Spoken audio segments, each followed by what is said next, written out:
I would like to present to you a case of a 6-year-old boy who we saw with a combined disease of a bicuspid aortic valve and coarctation of the aorta, and he presented after already having had 2 balloon angioplasties done in the past.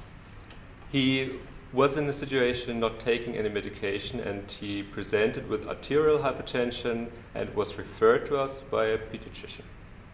When measuring his blood pressure around both arms, both legs, we see a gradient here of 11 millimeters of mercury, and by echocardiographic examination we see a gradient across the coarctation of 43 millimeters of mercury.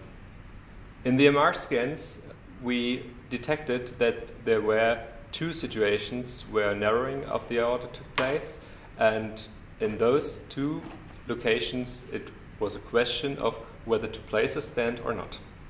Together with the London School of Economics, we try to answer in this experiment whether the modeling can be of benefit in this case. And 2 questions are the main goals to be answered. First one is whether to stent or not in this patient, whether to treat him at this point, and the second question is, if we stent, at what position will we do that? At the London School of Economics, we're responsible for work package 9 of Cardioproof. And in this work package, we are aiming to evaluate the impact of the cardiac simulation modeling tools.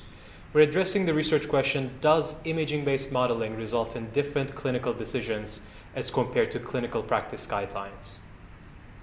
And to answer this question, we're performing a novel randomized controlled experiment and present interventional cardiologists with 2 separate data sets for coarctation patients recruited to participate in Cardioproof.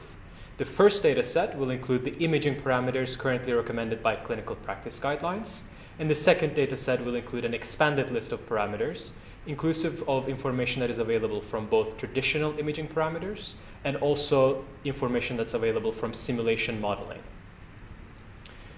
And this trial will allow us to see if additional information made possible by simulation modeling would actually have an impact on clinical decisions. And with this key knowledge, we will then be able to understand not only the clinical, but also the economic implications of simulation modeling.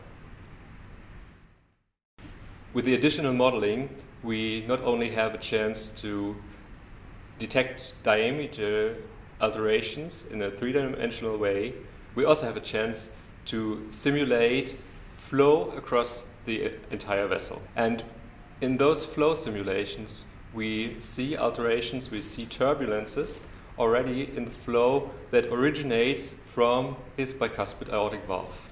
We also have a chance to look at the centerline diameter of the vessel and simulate where the stenosis actually originates, putting us in a situation where we can answer the question of where to place the stent.